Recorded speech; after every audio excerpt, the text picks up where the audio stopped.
Tonight's episode of Astonishing Legends is supported by Squarespace, Movement Watches, ZipRecruiter, and the Great Courses Plus. Hey folks, we're back. We wanted to take a moment to say thank you for all of the positive feedback and support you've been giving us online at Patreon, Facebook, Twitter, and in our inbox. There's a lot coming in now, and we're finally at the point where we can't respond to everything, but know that we do read it all, and we really do appreciate it.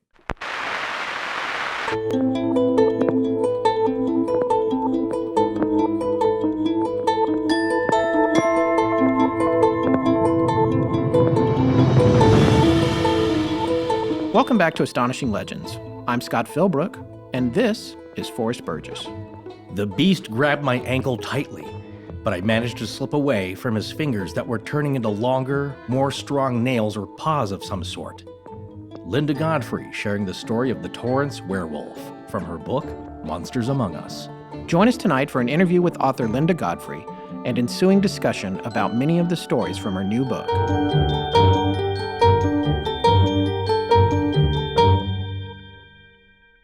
Okay, so we're back after a brief trip to Hard Island last week. We've been very fortunate to be able to sit down this week with a renowned expert on unusual events, including, but not limited, to Wolfmen. She has a new book coming out on October 11th called Monsters Among Us, an exploration of otherworldly Bigfoots, Wolfmen, portals, phantoms, and odd phenomena. I have to thank her right off the bat for filling me in on the plural of Bigfoot. Well, no, big feet is that's just a description of feet. I always want to say big feet. Big feet. Plural, I say Sasquatch. Yeah. That kind of covers that. Or up north, they call it the Squatch. Go squatching. Yeah. But what if you have more than one? You say squatches? No, squatching. Yeah, but squatching's an activity. That's not a description of an amount of big feet. It covers it. I saw a Sasquatch. I could be one, could be many. In my view, anyway. Yeah. I'm not aligned with your view. Where I saw a Bigfoot, but she says Bigfoots. Bigfoots, yeah. And I guarantee you she looked it up because I read her book. She's very thorough. No. She is an investigative reporter. That's how she got her start in southern Wisconsin area, right? Yes, exactly. And we're going to talk about that here in a minute. And here's the main thing that came to me after reading her book. The werewolf and dogman thing, it's not the only thing in her book, but there is a fair amount of that. It's a lot more prevalent. I mean, just before we started the Skinwalker Ranch series a month or two ago, I was not really thinking that was a high level of activity, especially in North America. But now I'm feeling like it's a lot more prevalent than it seems. It seems like it's bubbling a little bit more than I thought it was under the surface of paranormal stories. Yeah, I would attribute that to the way that these stories emerge and are reported. It's a very localized kind of phenomenon, as well as the reporting. And America's a very large country, so you might know things about the areas you grew up in. If you're from Ohio, you probably heard of the Ohio Grassman. Northern Michigan, the Dogman. Yeah. People don't often share this. Now, we've come across that as well because there are some brave individuals who will go on camera and be interviewed on the news, and a lot of people just think they're nutcases, regardless of how sound they are, even if they don't know them. People don't really want to readily report these things, or it's not taken very seriously by the media. And if it is, every time you see maybe a strange lights phenomenon, they play the X-Files theme on the local news. Oh, yeah. Or theremin music, which I do enjoy, but it's just kind of silly. Yeah. And that lends to the idea that people were mistaken, they didn't know what they saw or can't categorize it, so they just lump it together as kind of an odd human interest story, which it kind of is. You're not going to hear about the Ohio Grassman all over the U.S., generally, unless you're into this kind of stuff. The more that I got into these kind of stories that Linda relays in her book, this is Skinwalker territory, man. The way that these are described, it fits totally into the Skinwalker kind of mythos. Now, maybe not in the original Native American lore sense, but America is Native American country. So that Native American lore is not specific to the Southwest or just to the Utes or the Navajo, the Diné. It's all over. And again, not that it's tied in here, but it's really interesting that what's being described here, these encounters, these sightings by non-Native Americans, is just the sightings without the Native American lore attached to it. But the same descriptions. And I want to talk about that. The other thing that's become abundantly clear to me is that bipedal, half human, half canine creatures love to smoke. Hey, we know they like to smoke, they enjoy themselves, they like to travel fast, and they still have to eat, which is a curious thing. I think I have the last half of Stranger Things. Oh, yeah. I saved them like little bits of delicious candy. But that creature there, this interdimensional No spoilers. beast, we'll just say that it's viewed as some kind of an animal. And I started thinking about Alien, the movie. Yeah. That's the way the crew, how are we going to handle this thing? How do we kill it? Well, it's an animal.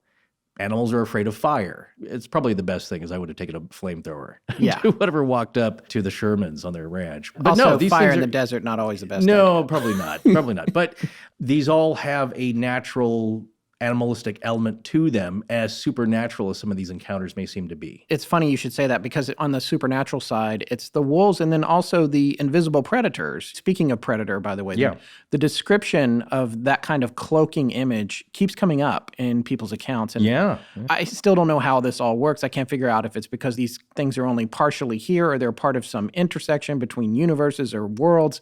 It's hard to figure out.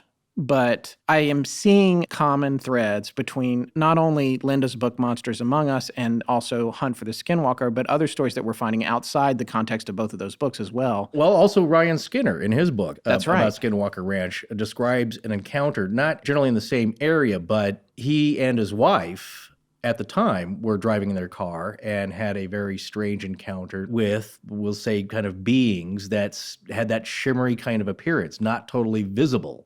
Right.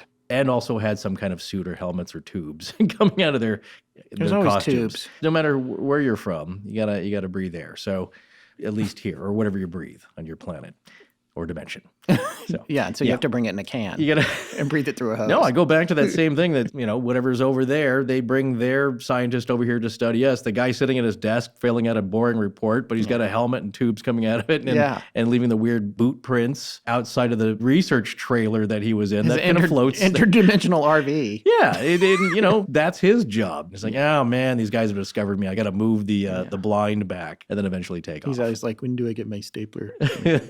Look, all we have are these people's accounts. As we've seen with the Skinwalker series, my conclusion is that these things are very hard to study, even when you have the right gear and the knowledge and the skills to do so from a scientific standpoint. That's definitely going to come up in the interview tonight. It was actually super fun to get an advance copy of this book, although my copy got delayed in the mail, and I only got it the day before I was set to interview Linda. So fortunately, due to the rapid turnaround of new episodes that we're frequently exposed to and being experts in cursory research, I was able to read Monsters Among Us, every word of it, not skimming, in the day that I had it. And I got to say, it was pretty easy because I honestly couldn't put it down. It was just right up our alley. I love books like this because they are a great collection of people's strange encounters.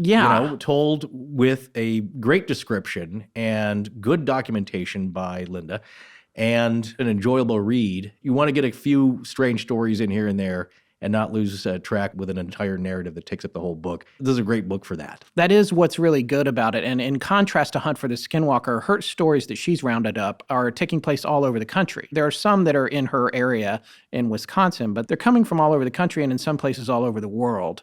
For me, by the time I finished her book, I'm beginning to develop an entirely new narrative in my mind with regard to my personal perception of how all these things might fit together. Well, it's like an evolution of understanding. You know what it reminds me of is one of our older episodes, the series we did on the Knights of the Golden Circle, the KGC. Right. The gentleman who we reported on from his book, Shadow of the Sentinel, which is actually published under two different names. One is Shadow of the Sentinel. And Rebel Gold. Rebel Gold is the other one, but they're essentially the same book.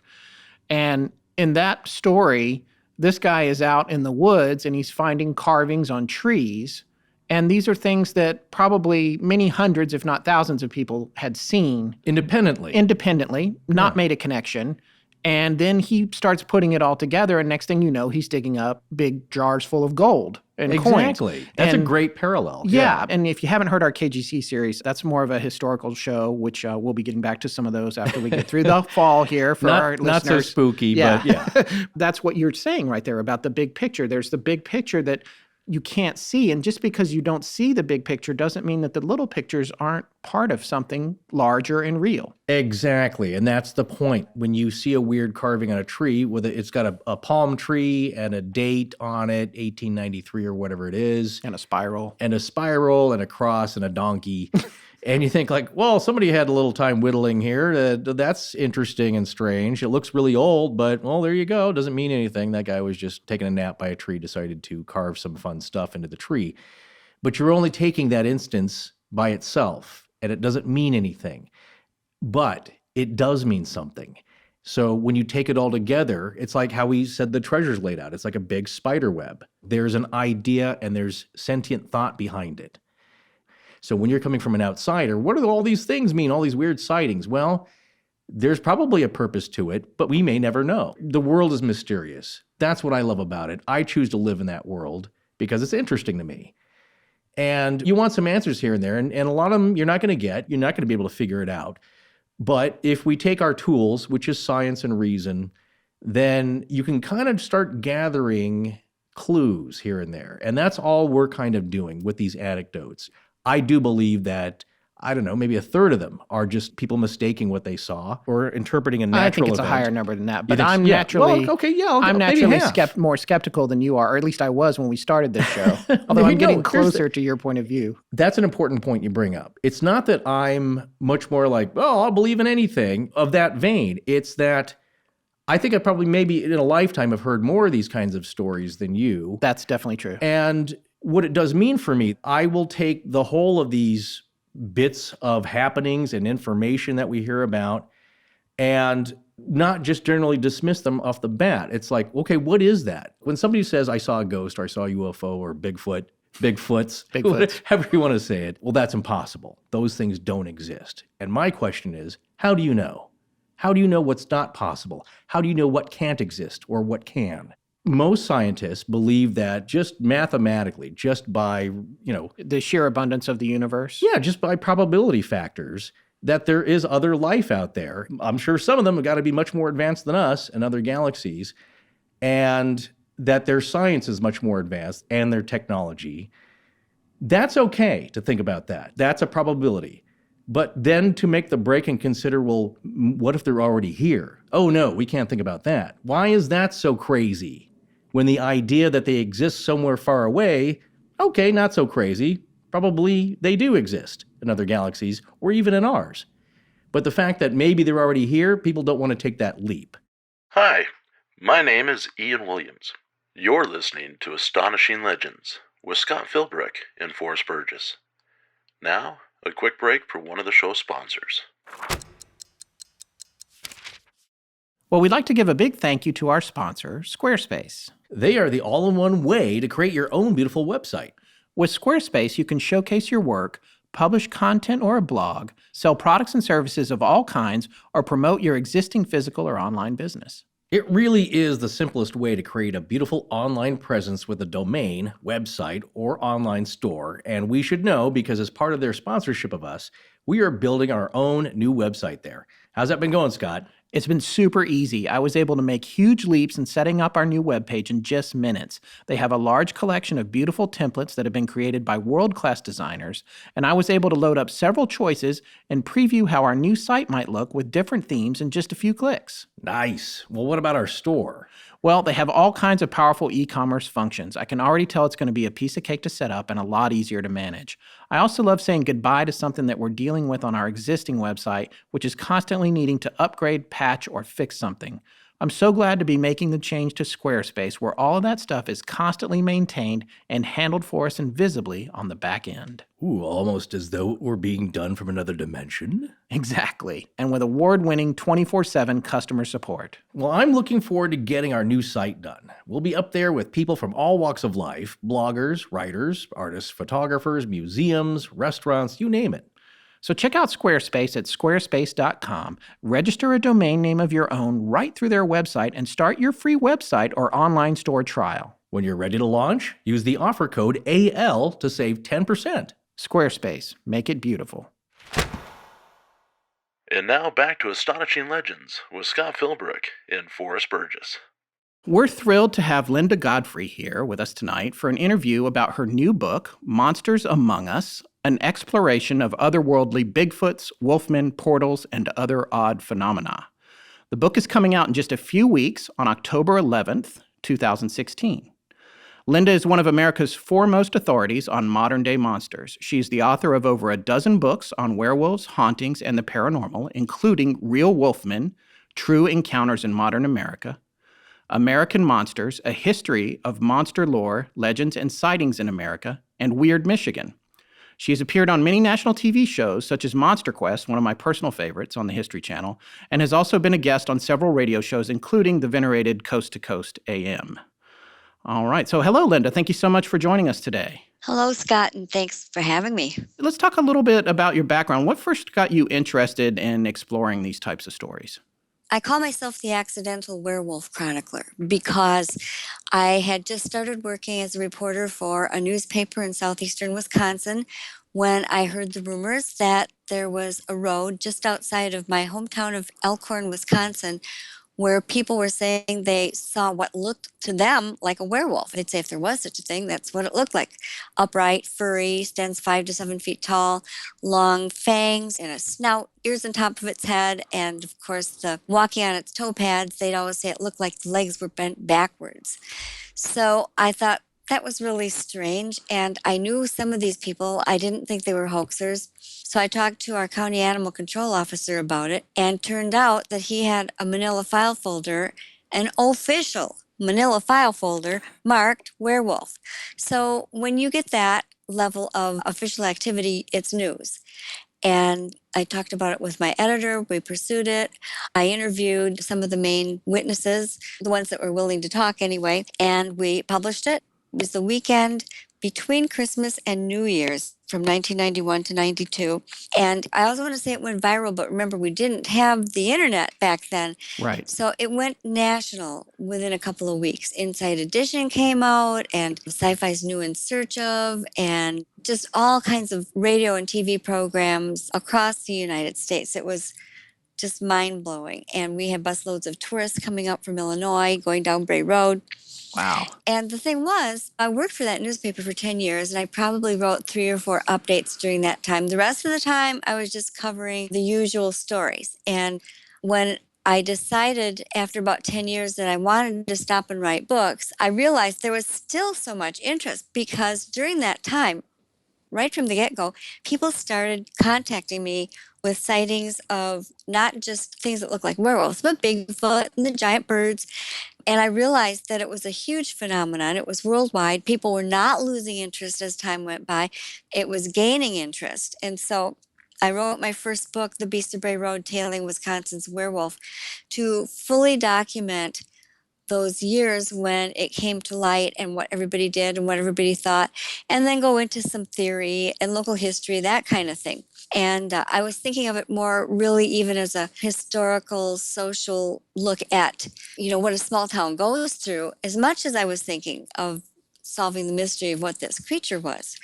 And when the book came out, that just amplified everything, got more and more publicity. And also, as from the beginning, not only were people calling me who were media representatives who wanted to talk about it, because there weren't many people documenting sightings of unknown upright canines, as I like to call them.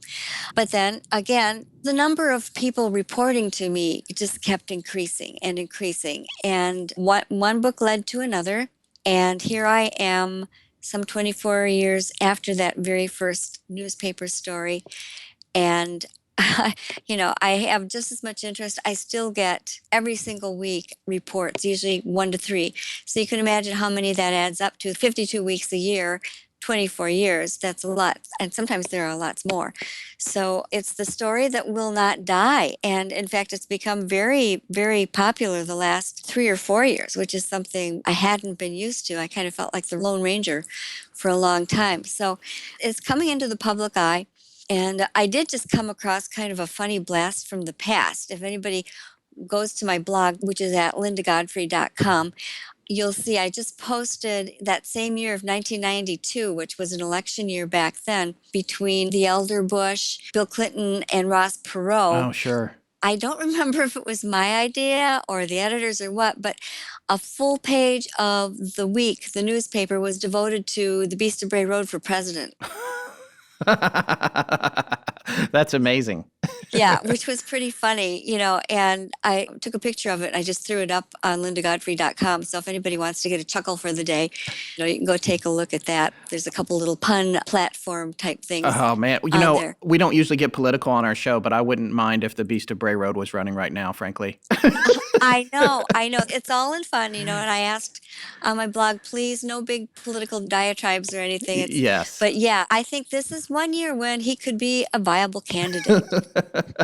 That's one of the other things I love about your book. Your sense of humor comes through in it. You take everything very seriously and you cover everything very factually. And you're a lot like we are. And that makes me feel like we're doing it the right way because we do like to find the humor in it. A lot of times when people delve into these subjects, I think they take it a little too seriously. Right. And it's important to keep an open mind, but it's also important to approach it in a way that you can deal with it yourself personally, because some of these stories are really, really frightening. Yes, they are. Although, they're not gory. Right. That's the one difference that I think allows me to interject some humor every once in a while. I mean, if these were stories where every single one was like a human murder mystery, where you were describing horrific things that were, horrible ways that people died, it's hard to find any humor in that. That's true. And really, my first book was historic murder, little known one that happened in Wisconsin in the 1920s. And there just wasn't anything funny about it. It was a much different tone and demeanor than my other books have been. And I kind of thought, I don't really want to do that again. Sure.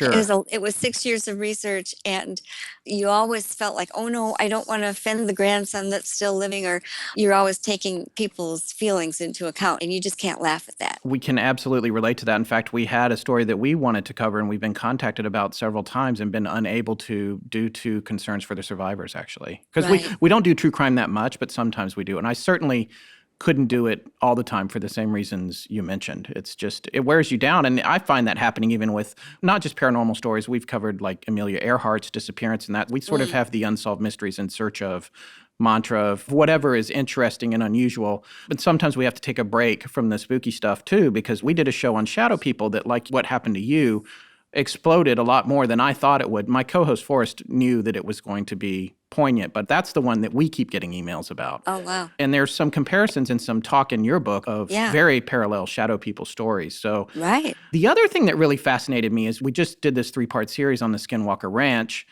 And for me, the wolf side of that story was not totally new, but it was more prevalent and prominent than I thought it would be. And as I'm reading your book and what you're just telling me right now, I'm finding out that this sounds a lot like one of those things that's happening a lot more than people think it is. Right. And that reminds me of shadow people, because once we put that story out there and our listeners all heard it, everyone felt like it was okay to email in and say, hey, this happened to me, this happened to me. Yes. And it seems like that same sort of thing has happened to you with the dogmen and werewolf aspects of your book. Right. And people so often when they contact me say, I felt like I was the only one, or I was crazy.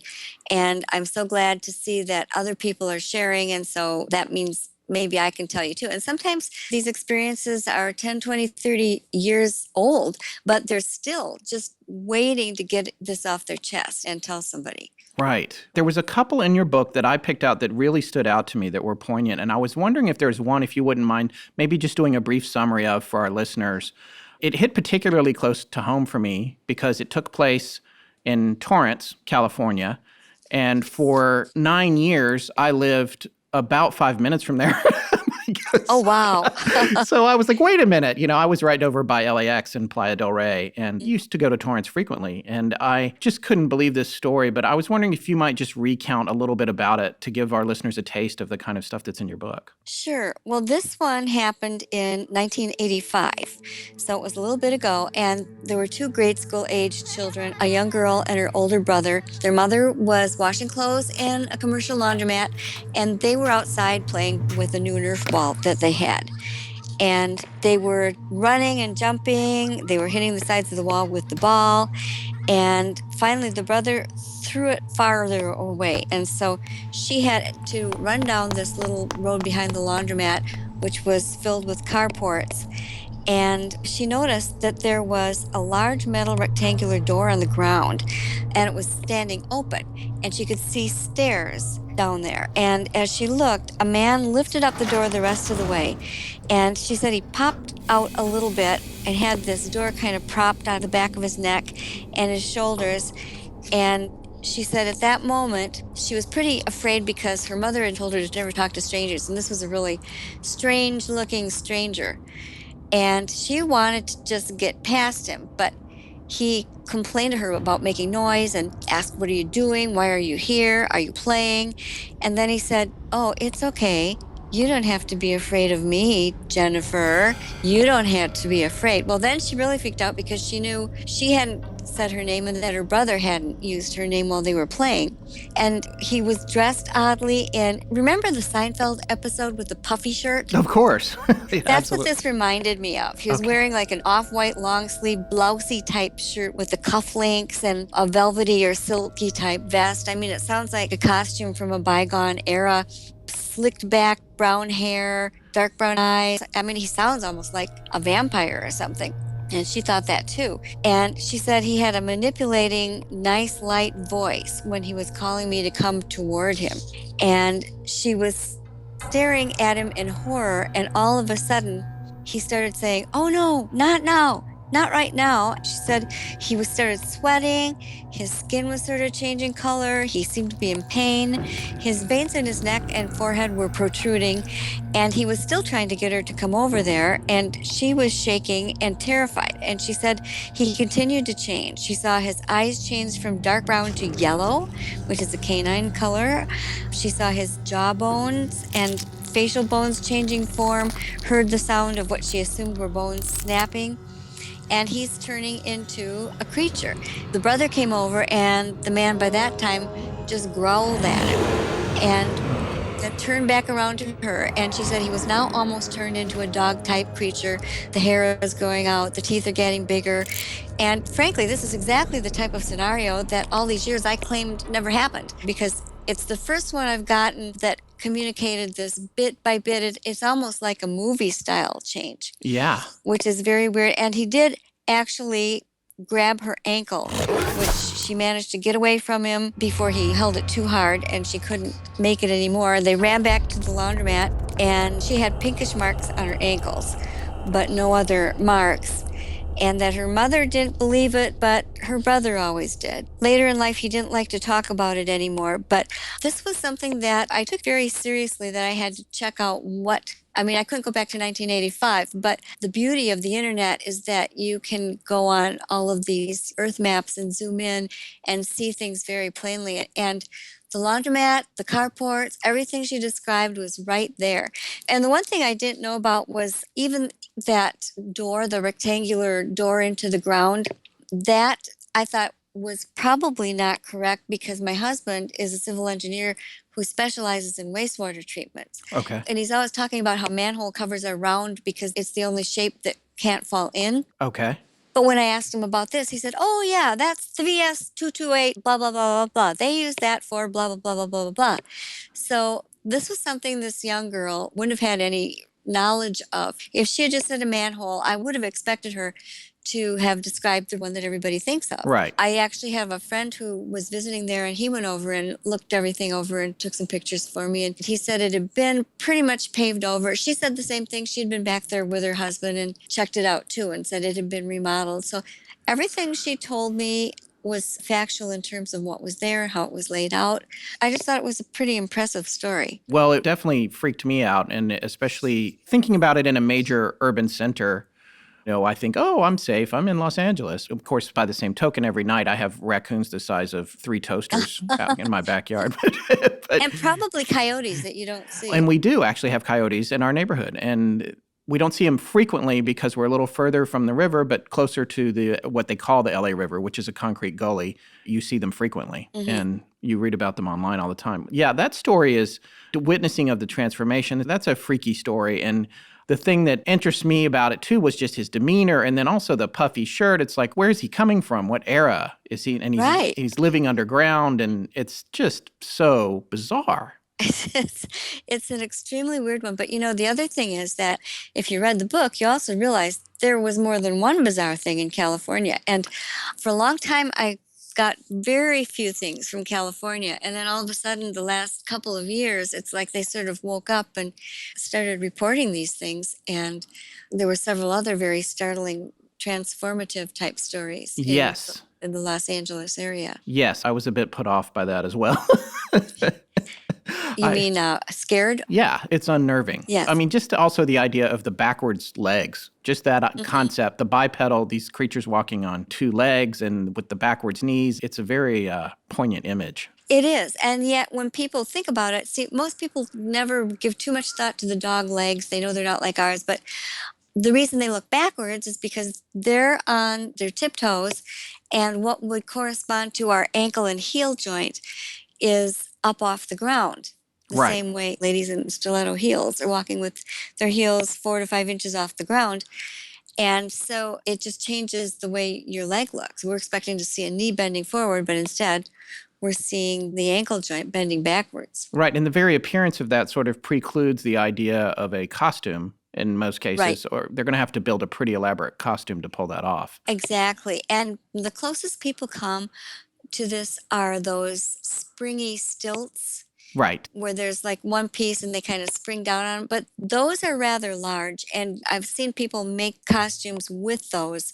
And the feet and the legs end up looking enormous. Right. So here's something else I wanted to talk about that was prevalent because we're just coming off the Skinwalker set. But in Monsters Among Us, another thing that you bring up fairly frequently is the connection to Native American land or indigenous peoples' land and these sightings.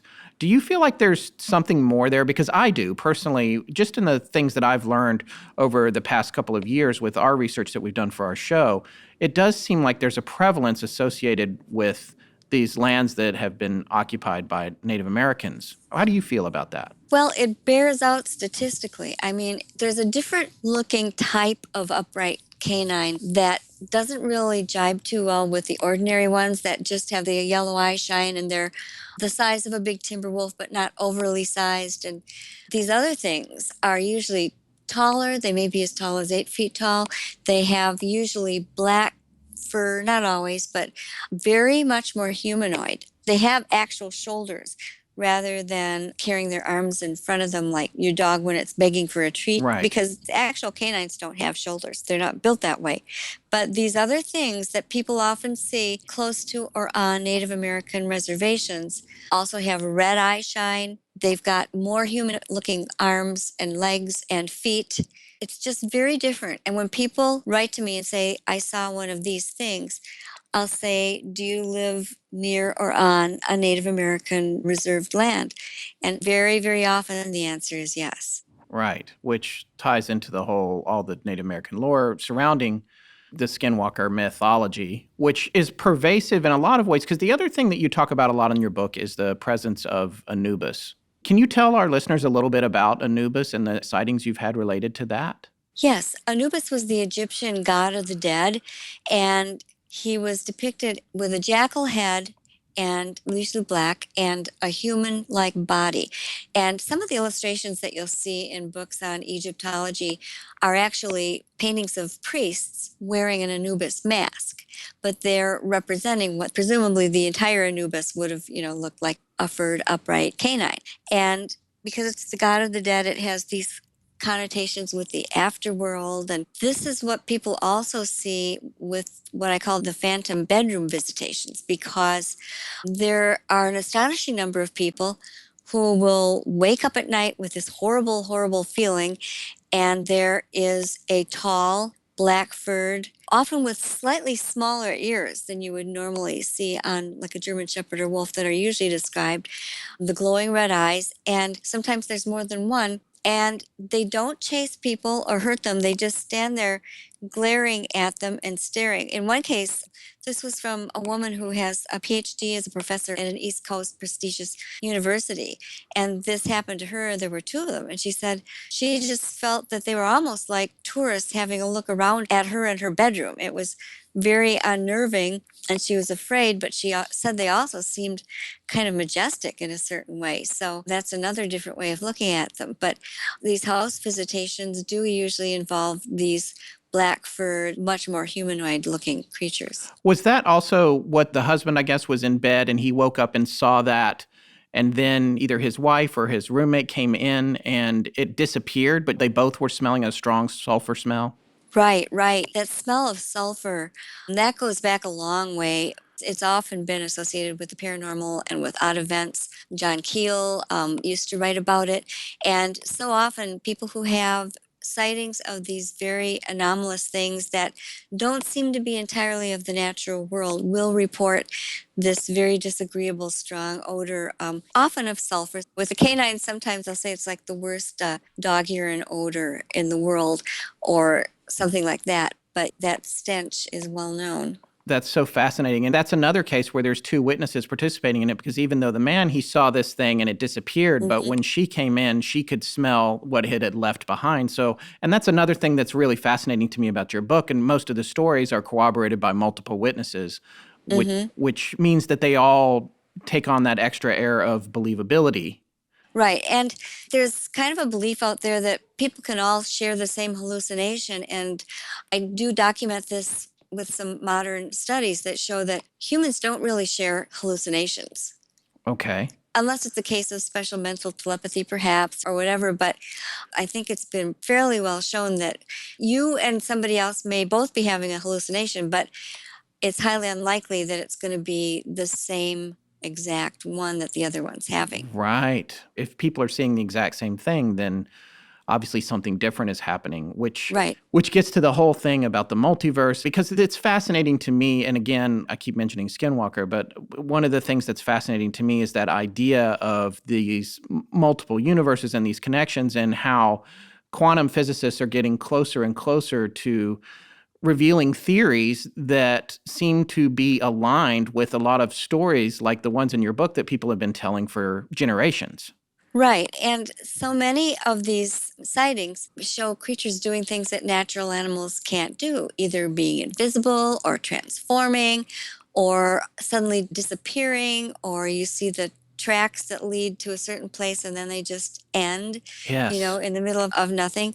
And it has made people speculate for many years that there must be some kind of doorway or portal or opening into another place.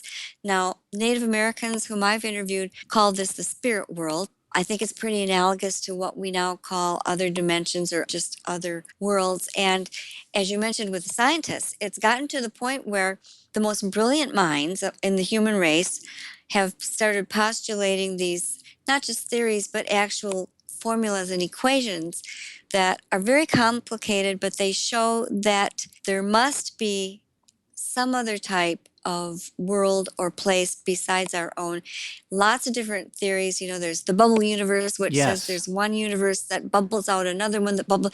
Kind of like if you're stacked bubbles in a if you're blowing bubbles and you have a big stack of them, they intersect at one little place. And then the next one will intersect with that one. And that they've shown that for at least the subatomic realm, there actually is interchange, or there could be. And so once we know that, what's to stop the larger realm, the people, solid objects, from also using these things? We just simply don't know.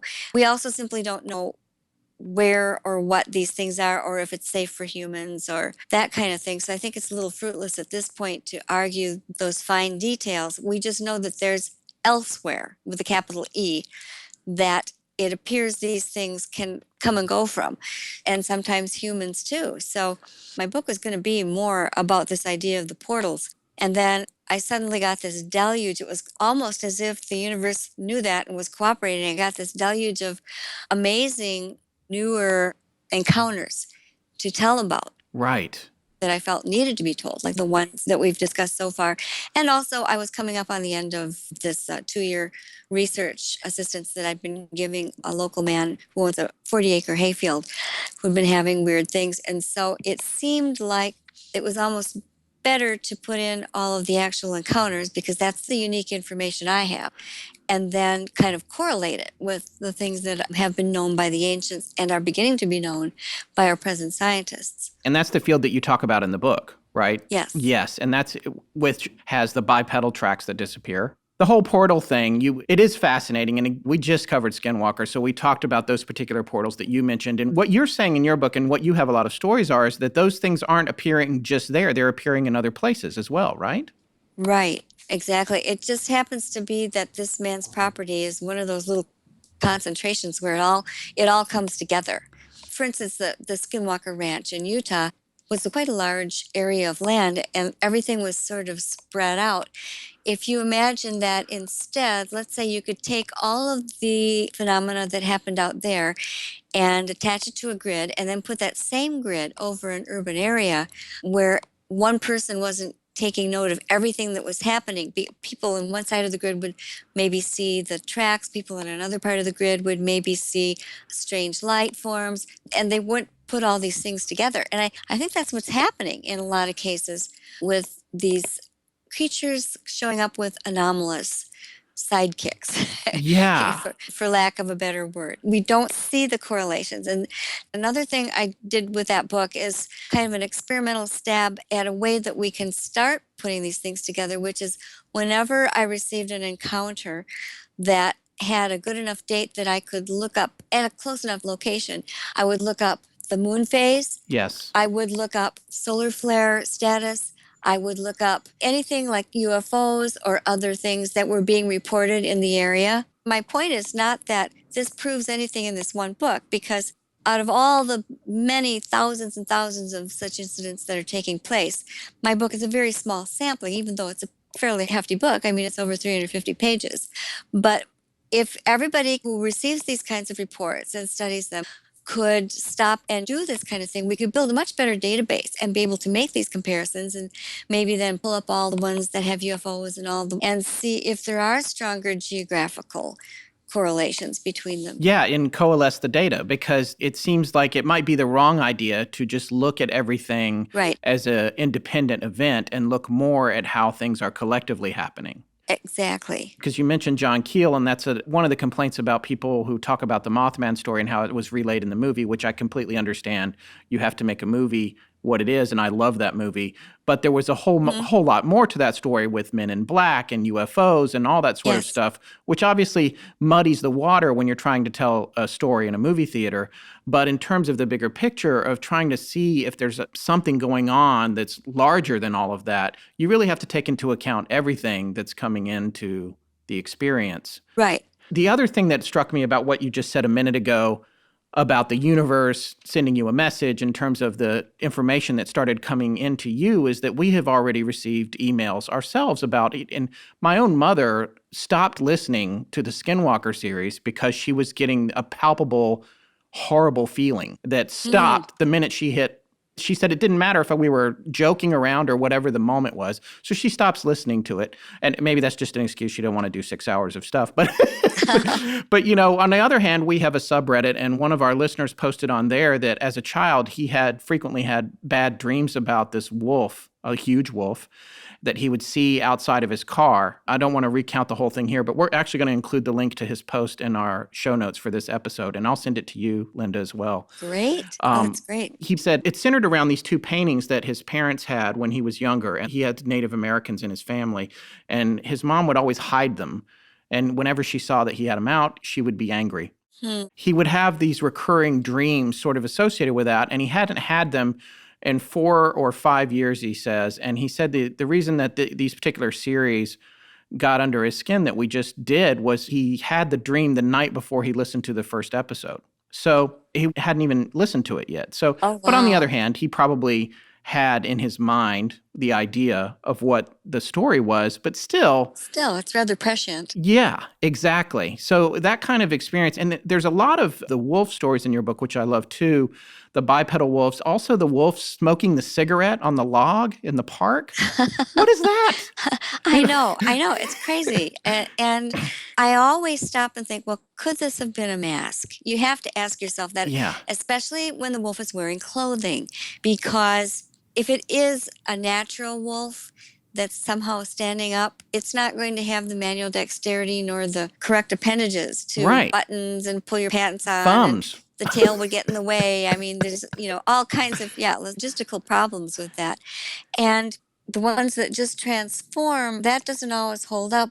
It seems like the ones that I've seen, they're suddenly covered in fur and the clothing isn't visible anymore. The clothing is sort of subsumed under the apparition or whatever the person has changed into. Yes. So there's a lot of logistical problems with these things wearing clothing, unless it's a person with a mask on. And then it's actually a big advantage because you don't have to have a whole werewolf suit. You can just have a mask and some gloves. But they seem convinced that it was actually a wolf that was smoking cigarettes. And we've heard other stories like that. And that's like the third one we've heard of people seeing them bipedal, standing up, smoking cigarettes. Yes. And in your case, sitting on this log in the park. Hey, maybe when you pass through a portal, maybe they don't have cigarettes in the neighboring universe. Yeah, it's hard telling. There also is among Native Americans, with the Skinwalker lore itself, and then there are other types of rituals and things. And this is worldwide in nature-based religions with shamans and medicine men, and other religions like, for instance, the Tulpa, which is a thought form that a person can create. That's a Tibetan idea. Yes. But these shamans are able to form their thoughts or pull out the astral body and shape it to their thoughts, or some people believe they make a connection with some sort of an unseen spirit matrix that they can then collaborate on to make a form. And maybe if they do this, they can manage to include the clothing too. Right. When you think about the transformation, and because there was the other story about, I think the person was in the park and that they saw one that looked like it was jogging, partially wearing a jogging suit. Yep. Right. So does that mean that they can't control when they transform? It just happens and it's an inconvenience. I don't know, but the same thing with the one in Torrance. It was like, no, not now, not now. This is classic werewolf lore. Right. It's coming from somewhere. It is. And I think of, one of the most famous examples of the Tulpa was, I can't think of the lady's name right now, but they had made a Tulpa thought form and it looked like some kind of little creature with a cold, almost a monk's habit on it.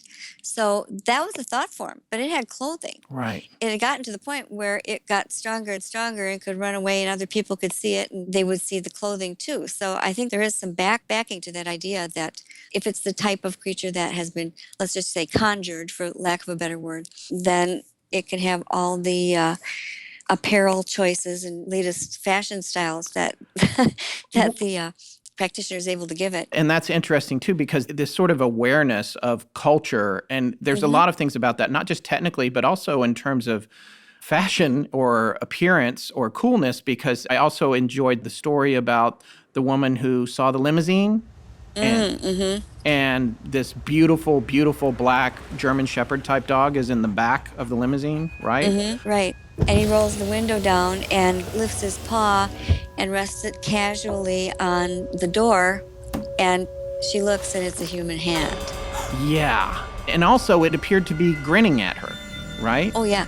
Yeah, and that's something that's really common, even with just the ones that look like regular wolves or dogs on their hind legs that people encounter along the roadside or on trails or whatever. They will almost always say, it looked at me as if it were leering or sneering or jeering. They'll use one of those three words, like it was superior to me. And oftentimes they'll even add that they felt it was giving them some kind of a mental warning, such as, if you tell anybody you saw me, I'll get you, or I could jump on your car right now, or I could have you for lunch, which starts to tell me that perhaps even these ones that look more mundane just on their hind legs, because just being on the hind legs is not a supernatural act. Mammals can do that if they're motivated or trained. But there's more to it than just that. People have this feeling that the creatures are not only very strangely curious and aware of them, but that they're self-aware or sentient and very intelligent. Right. They're peering in windows. They may be stalking. They exhibit predatory traits, but they're not attacking either. I've heard of a few other researchers that have insisted there have been big attacks or people were mutilated and killed, and I've always allowed from the beginning that maybe there are some that were killed and never lived to tell the tale and just vanished or became one of the vast numbers of missing people. But time after time after time, when people are out in the open with these things and they're chased, And they always feel like it could get them if it wanted to, but then it never does. At the last minute, it veers off. And you might have recalled I had a Bigfoot story in Yes. this book. Yes. One of the most complete and terrifying Bigfoot sagas I've ever encountered anywhere. And it was in Chicago, of all places. And this man felt the same way. He was being chased. And it's odd, and people don't like it when you mention this either, but I have to be honest to what the witnesses say.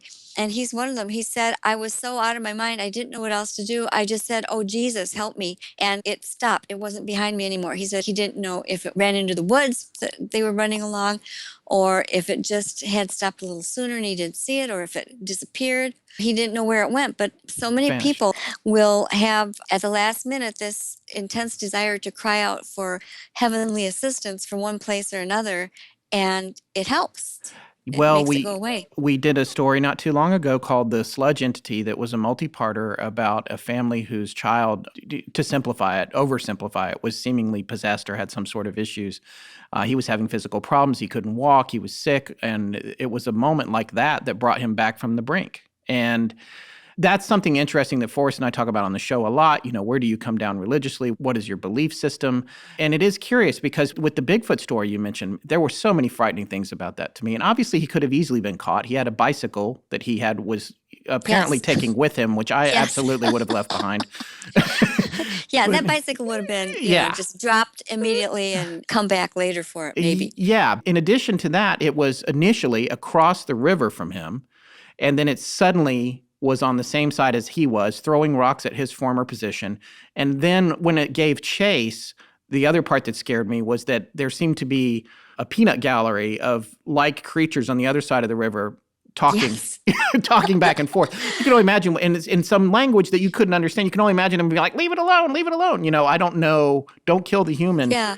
It's so strange. But like you said, and it's another thing my co-host mentions a lot, he has this thing that he calls the rules. And there's these rules that even though all these strange things are happening, and it's sort of the classic stuff, you know, the Skinwalker can't come into your house unless you invite them. The same with black-eyed kids or the shadow people are grinning at you, but they can't throw a knife and stab you, these sort of things. So it's very curious how in this particular story, and this guy was scared to death and has been for the rest of his life. It's just so fascinating.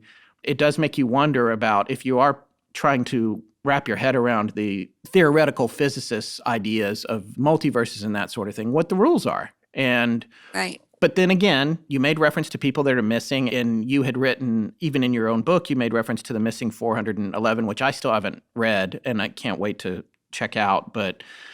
And I don't know if you've read it, not to put you on the spot, but there are people that have vanished, and there's a lot of commonality to it, and they've been in the wilderness, right? That's the crux of that particular Right. book. Right. Yeah. State and national forests, Yeah. particularly. Right. And that author, David Paulides, does not say what he thinks is taking these people, even though there are documented account after documented account. However, a lot of people have speculated that maybe he thinks it's Bigfoot because his first 2 published books were about Bigfoot. Right. But he doesn't say. And so I don't want to speculate where he's not saying, but you never know. I mean, maybe it's a combination. Maybe, there's more than one thing going on there. The other thing that's really fascinating to me and seems to be an ongoing theme and that I enjoyed reading about in Monsters Among Us, in more than one case, you have interference with technology. And this is something that we've talked about a lot, specifically with cameras. We've talked about it in relation to Skinwalker. I've often made references to, I don't know if you saw the Bigfoot series that Les Stroud did, the survival series. Yes, I liked it. It was a great series. Mm-hmm. And he had lots of camera issues. They had camera issues at Skinwalker. And then you had the story where they had set up the game cameras and you knew you were going to get something. And what you wound up with was this strange sort of mist appearing in the frames and no sign of the physical activities that were taking place with respect to a deer carcass and bait that had been left out, right? Right, exactly, because the property owner had a 60-pound deer that was lying in a certain spot. The game cameras were turned right on it, and when we went to look at the results, there was about half an hour, 30-some different trigger shots during that half an hour where all of a sudden there was this column-shaped, very discrete mist. And by discrete, I mean that It covered just a certain area. It wasn't like a hazy fog or that the fog had rolled in. And this was daylight. It wasn't night. The deer had been dead a long time. It couldn't have been steam rising from the body or anything like that. That fog or mist, whatever it was, obscured the carcass. And when it left, all of a sudden it was gone and the carcass just gone. And nobody had showed up. A human coming in there to get that, or any animal, would have been shown approaching the mist at least, and there was nothing. But there were tracks leading away. They were bipedal, large wolf-like tracks that were deeper than they should have been and no forepaws. That's how it was known to be bipedal. And the property owner and another man followed the tracks all the way through his field until they ended at a road where they couldn't see where they went. But it had to go through a barbed wire fence at one point. And the only thing that they could think of to possibly explain it was that it had picked up this deer carcass and slung it over its shoulder, somehow gone over the fence and then kept going. But the trail cam was of no use. And I have my own trail cam. I've just about given up using it because the same exact thing happens. And if there isn't a mist or something like that obscuring the actual object, it's almost as if the electronics themselves are tampered with. Because when it comes to the point where the bait is taken, usually there's some other evidence around. I mean, I've seen a squirrel take a big apple up a tree, the neighbor's dog come and get something, Sure. etc. And they show up great. But on these other occasions, either the screen looks white or it'll look black or it'll look like your scrambled TV.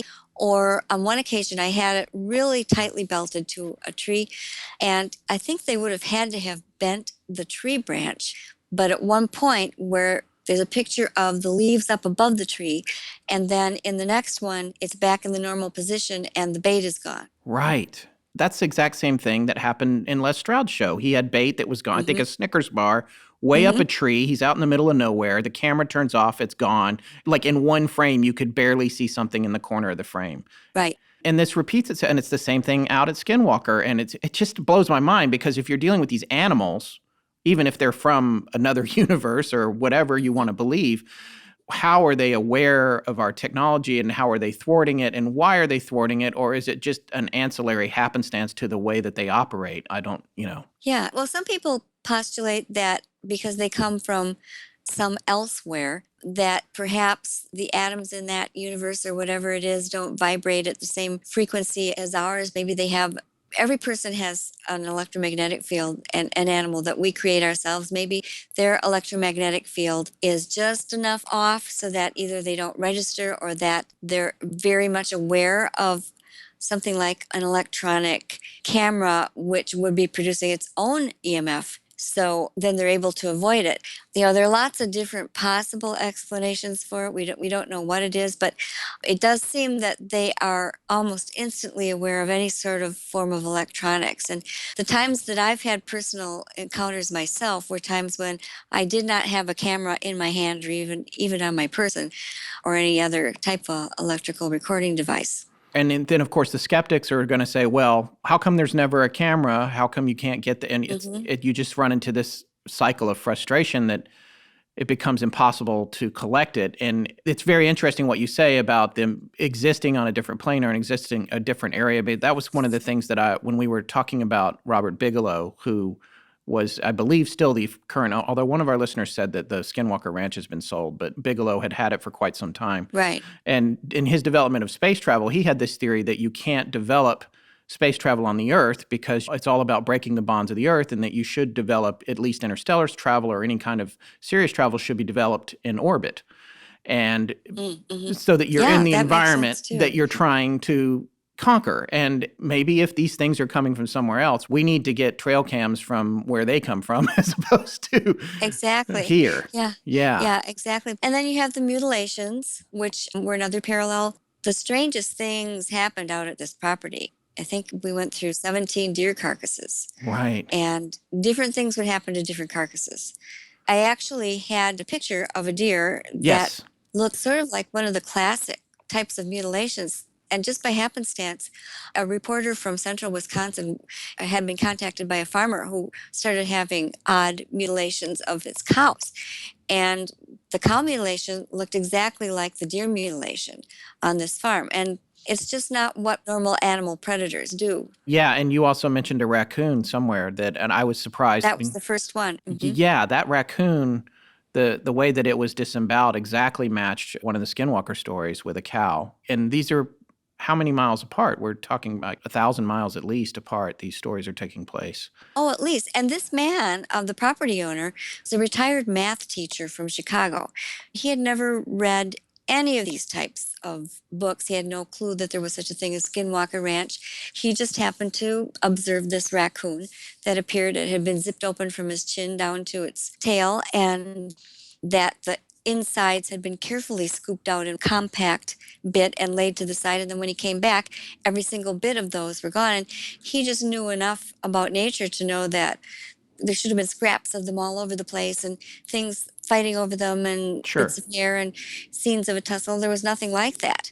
All right, so the book is amazing. There's a lot of really amazing stories in it. Forrest and I are going to talk about one or two of them outside of the body of the interview, but I really think our listeners are going to love it. I wanted to ask you another question, especially having written so many books at this point. Do you feel like since you started out, I know for us, we've only been doing this seriously a couple of years and more as a hobby for many years prior to that. But the more information that you start to gather or that we've started to gather, we start to see patterns in not just patterns in the events, but patterns in the humanity that surrounds the events. You talk about how people go into certain camps. You say, oh, I'm in the portal time travel camp. I know that there's these two big schools of thought on Bigfoot. Oh, it's just a cryptid. There's people that are like, oh, it doesn't exist at all. Other people, it's a cryptid, it's earthly, it has nothing to do with dimensions. And then other people are like, no, Bigfoot comes and goes from another place and can be invisible. When you have gone through all the information that you've gathered, especially with all these people mailing things into you now, do you feel like your personal belief system has changed since you first started doing all this kind of research and writing these books? Do you mean just in regard to the creatures themselves, or? I guess in terms of what you believe. I'm not asking you if you go to church or anything like that. I'm just saying, do you? I do. Okay. I don't mind admitting that. Okay, that's fine. So, yeah, I mean, I guess in terms of what you believe, what you've learned, how does it all jibe and come together for you?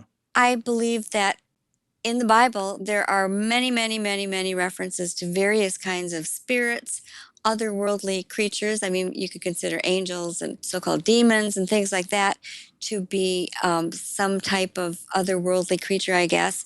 So coming from a Christian background where there's a belief that there is a spirit world, it makes me much more open to the idea that perhaps some of these things that look like they're solid flesh and blood animals could also be something from another place. You know, when you come from believing that there are other places, it's not such a great leap. So I would say that my ideas about the creatures themselves have probably begun to lean that way, because in the very beginning, I figured it was probably something that I called the indigenous dogman, which would just be some kind of wolf or wolf hybrid that was already here, and then just through natural selection and adaptation, not necessarily any kind of full-blown evolution, but just, for instance, the prairie landscape might have made it advantageous for some of these canines with bigger paws to walk upright because they could see what was coming at them. It would just give them a literal heads up over the competition. Sure. So it seemed to me that it was very likely that there were small pockets of these slightly differently adapted wolves that were being seen by people, especially since they were so often engaged in predation activities, you know, eating roadkill by the side of the road, chasing deer, carrying parts of deer, that kind of thing. It just seemed to make sense. And then over all the years, because I have tried to keep an open mind and not ignore the inconvenient parts that people tell me, it began to dawn on me that there were more and more and more times where these animals just didn't seem normal. If you meet a bear, for instance, my husband's deer hunter, and he's been out in his stand where a bear has gone by, and it's kind of not paid him very much attention, just maybe gave him a sidelong glance. It did not turn and make full eye contact with him, sneer or jeer, and give him this feeling that it could come and get him if it wanted to. Right. And I think that people recognize this behavior as not a normal animal behavior. So I try to keep from letting my own biases prevent me from studying everything that comes and trying to correlate it to other things and use it as data rather than something to further my own personal beliefs and biases. Sure. Well, and that's why I think your book is so great. I really can't recommend I can't recommend Monsters Among Us more to our listeners. If you've enjoyed our show and a great number of the topics we've covered, you're really going to love this book. I am excited to have my own copy of it, an advanced copy, so you guys can't have it yet. But but it's coming out very soon, October 11th, right? Right, and it can be pre-ordered right now. If you go to lindagodfrey.com, you'll land on a little thing you can click on to take you to pre-order it. A lot of people have been doing that. And I'm also going to be at the Milwaukee Paracon the weekend of October 15th, and that's the first place that I'll have them personally for sale and be signing them. And you can just look up Milwaukee Paracon 2016 to find that. So Great. that's going to be a great deal of fun. Yeah. That's awesome. Well, we'll include links to that in our show notes for this episode. Thank you so much. All right, Linda, thank you so much for your time. We really appreciate it. Oh, you're welcome. It was a pleasure. And you asked great questions. It was a lot of fun. Well, thank you. And please keep us in mind if maybe we can call on you again as these stories evolve and you continue to do your work. I would love that anytime. Okay, great. Thank you. You're welcome. My name is Mary Sosi. Scott and Forrest want to thank you for partaking in tonight's episode of Astonishing Legends. Now for a message from the folks who help them keep the lights on. So you already know this, man, but I'm a watch guy. I've always loved watches. I think it's just a general obsession with both mechanical things and, as everyone has heard on the show, the concept of time. Right. That's why I couldn't have been more thrilled when I found out Movement Watches was sponsoring the show. Well, it's great news for both of us because I love watches too. It's hard to get a collection of different watches going when even the inexpensive ones are several hundred, if not thousands of dollars. And these watches look amazing and are really affordable. I wanted a classy looking but functional watch to wear every day, and this is it. It's got a genuine leather band, a chronometer, and a very sleek, modern design. Mine's black and gold, more of a dress watch with a black leather band, and I haven't taken it off since I got it except to sleep. My wife saw it on the dresser and was like, "Whoa, how much was that?" And I said, "Well, if you went to a department store to buy a watch like this, you could easily pay $400 or $500. And Movement watches start at just $95. That's what you said, Emily? Okay, I probably didn't say that to her. I probably said I got it free because these awesome guys just sponsored us. But even if I hadn't, it still would have only been $100. Well, the other thing that I like about Movement is that they started small like us. Two dudes with a dream. In their case, that dream was to make affordable, stylish watches because they thought beautiful, well-made watches should be available for less. They went on to spread the word through YouTube and podcasts like ours, and now they've sold over 500,000 watches worldwide starting at just $95. Get 15% off today with free shipping and free returns by going to movement.com. That's MVMT.com/legends. Now is the time to step up your watch game. Go to mvmt.com/legends and join the movement. And now back to Astonishing Legends with Scott Philbrook and Forrest Burgess. Well, that was a great interview. Very entertaining conversation there. Yeah, it went really well. I got to admit, I was somewhat nervous. We've interviewed a handful of people, and more than the average person does in their daily life. Yeah. But not much more. I was a little nervous, but it went well, I think, and I really enjoyed talking to her, and I hope that we get to continue our relationship with her, actually. Yeah, you know what? If we come across some weird anomaly, especially like some of the ones that listeners have provided us, she might have some insight on that. Yeah. I love the fact that she, just by the amount of data she's collected over the years and reported on, she has a wealth of knowledge of incidents. Well, it is interesting because you and I, we talked about this before the interview at the top of the show. We talked about the difference in our own perspectives between each other because you have consumed more information than I have. So you have more experience with it than I do. And then we're talking to someone like her, who's an investigative journalist, who has really been compiling hardcore information since the 90s. She's studied these things. She follows up with them. She interviews people. Yeah. I just hear them. No, we're just... I repeat them incorrectly at parties. Any of these, big names, and Nick Redfern gives her a story in the book. Yes. About a dog man appearing in his bedroom or coming down the hall. And the tidbit that I gleaned from that, which I love because it's little bits of clues here, is that it seemed like it was speaking some kind of dog language, and he sensed that it was unhappy and angry. That's the thing. She got her start covering the Beast of Bray Road, which is nearby to where she lives, or lived at the time anyway. I'm not sure Elkhorn, Wisconsin. Yeah. Southern Wisconsin. It's very southern Wisconsin. And the first sighting on the Beast of Bray Road, according to Wikipedia anyway, was 1936. I'm sure her book has much more information on it, but I haven't read that particular book. It could have been way before that, the first sighting, but I think in modern reporting, Yes. that was the first instance that happened. Yeah, and it went on, and I guess it had come to more of a head later on, as she had mentioned that the animal control officer had a folder entitled Werewolf. Yeah. It's like, that's serious business, It's like, here's an official. We remark when some kind of official entity makes note of something and actually kind of deals with it. Not because of their own personal beliefs, but that it's happened so much that officially they have to recognize it. they need to develop a protocol. Yeah. And they need to go get those, what is it, that weird metal bar with the loop on the end? You got to get for dogs. bigger ones. Well, yeah. Sometimes 7 feet tall, or just a box with a stick and a pack of smokes under it. Yeah. To trap whatever it is. You know what? At that point, I'm putting in for a transfer. I don't know.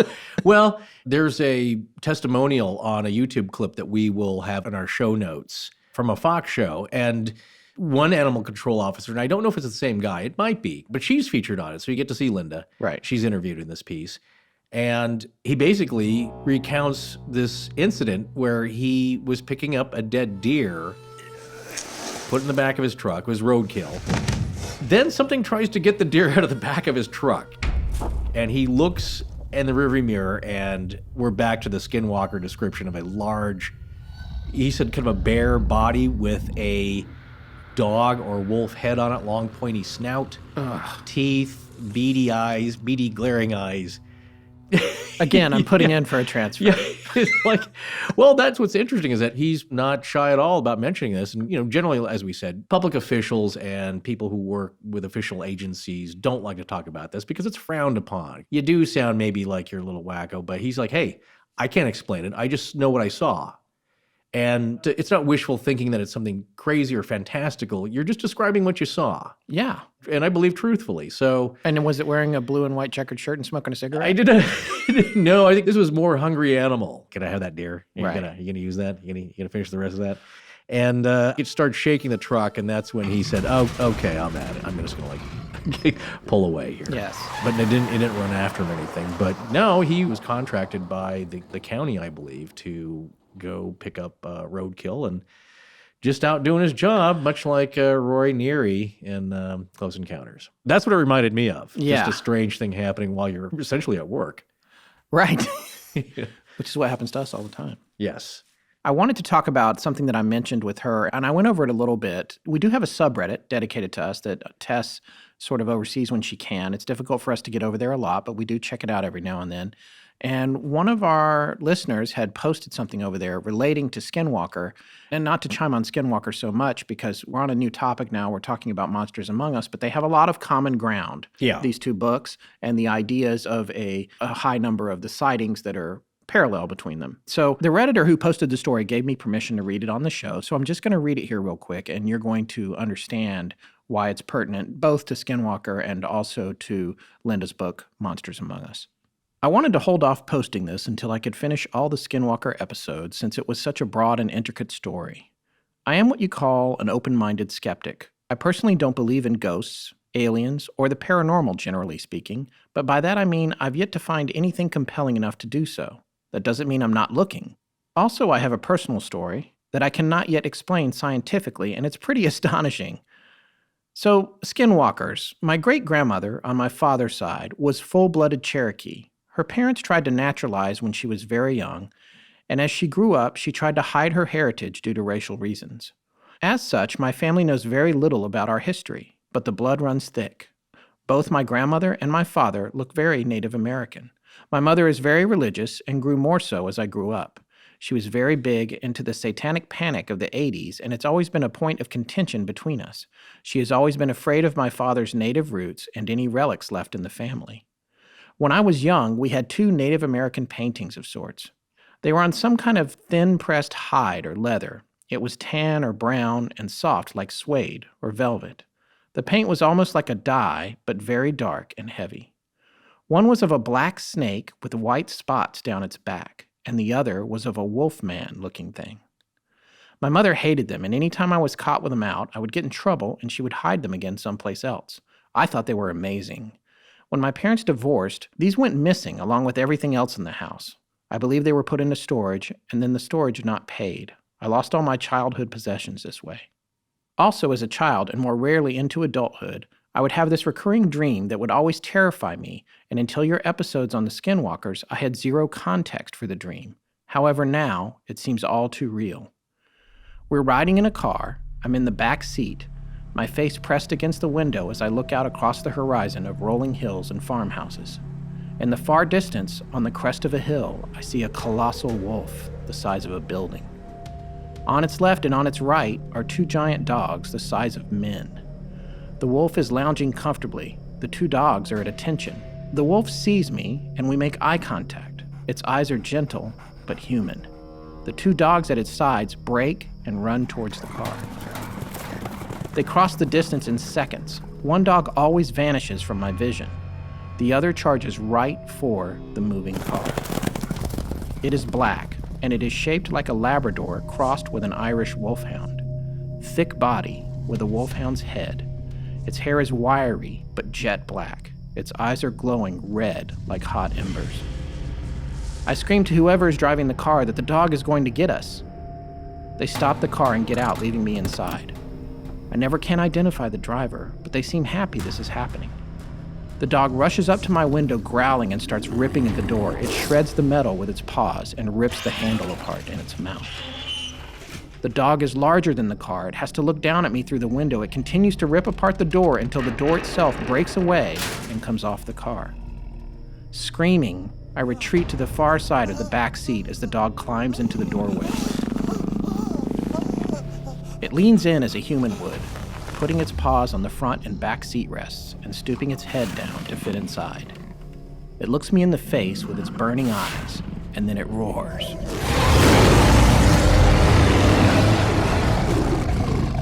It is a full sound. If there were a maximum value for sound, this is that sound. All frequencies, all gains, every capacity to hear is completely filled up and obliterated with this sound. It destroys me utterly, and I wake up. I had this dream regularly as a child. I had a few other dreams of the dog with red eyes coming for me, but this one was very common. Now here is why Skinwalker Ranch episodes creeped me out so badly. I haven't had this dream in over 4 or 5 years, and it was 4 or 5 years before that time. The night before the morning I went to play episode 1 of Skinwalker Ranch, I had this nightmare. Suddenly, I have some frightening context. But it's all coincidence, right? All right, so that was posted by Reddit user Team Braniel, who said I could use his Reddit handle and I'm not doxing him. So that's the information there. I love that story. And the reason that I wanted to mention it tonight, first of all, it has an extremely direct parallel to the story of Mrs. Sherman from Skinwalker Ranch with the large wolf and the two Looking dogs. into the car. Yeah. And then the fact that he heard it before he even listened to the show. And also, prior to that, didn't have any context for the whole idea of skinwalkers, really. So even though I had said to Linda during the interview, oh, well, maybe he already knew about that and that informed his dream, what he's saying actually in the post, now that I read the story, is that he didn't really have context. Mm-hmm. And so then he had the dream, and then he heard the story the next day that put some framing on it. And the reason it connects for me, too, to Linda's book is because here we go again with the dogman, with the wolf, with these apparitions of these large canines that are so much more than just a rabid, dumb animal. All due respect for, to dogs. I love my dog. No, got a brain the size of a walnut, but I love her. So my point is just that what is this thing that keeps coming up? And also this is another connection to being Native American. Well, he's got Cherokee blood. Yes. And his family. It's just fascinating to me. It's all very fascinating to me. No, it's very symbolic. All the elements in this dream, I would think a dream interpreter would have a field day with this. The dream itself is pretty scary, even if you're not Native American.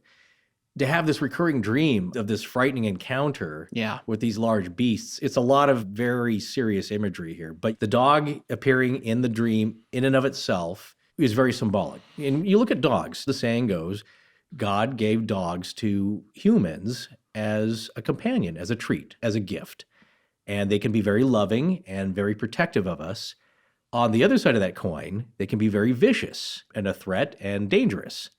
I mean, who guards the gates of hell but a three-headed dog? Yeah. So, And there was that one in Ghostbusters, too. well, that's what it... Who brought the dog? That's what it goes back to. It's a very old, ancient, as long as there's been humans and animals interacting, some kind of canine has been there. So in his dream specifically, there's a lot going on there. And I think talking about those paintings he had, what were the two images? One was of a black spotted snake, right? Yes. And the other one was like a wolf man of some kind. I would say probably a skinwalker, frankly. And then a black snake with white spots, I think. Yeah, that's also very interesting. Now, as a little kid, there's paintings that I stared at that I love. And we had a lot of Native American art that came from my grandparents and my dad as well. So it was kind of around our house a lot. Where was that? Out west, where that kind of theme and stylistic is prevalent. So I remember those images to this day. There's nothing that frightening, but some would say like, well, he just saw those as a kid. He liked staring at those. That's what infused his dream, and it kept coming back to him.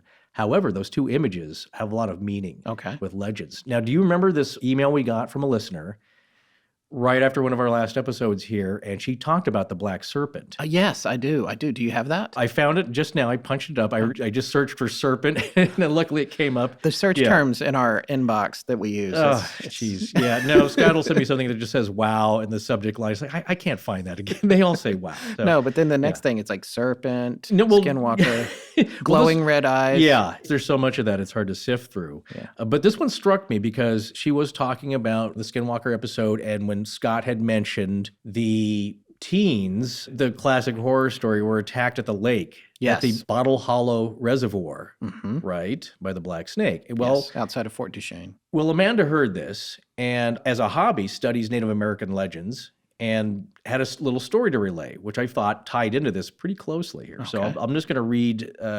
We don't really have permission. I'm impressed. Her name's not really Amanda.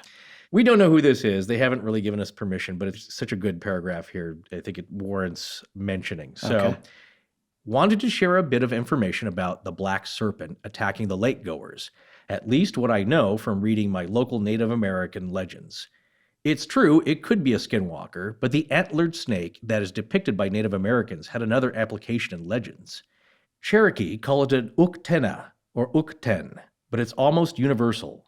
For example, the Sioux believe the serpent warred with Thunderbird in ancient times and was ultimately drove to extinction by the birds.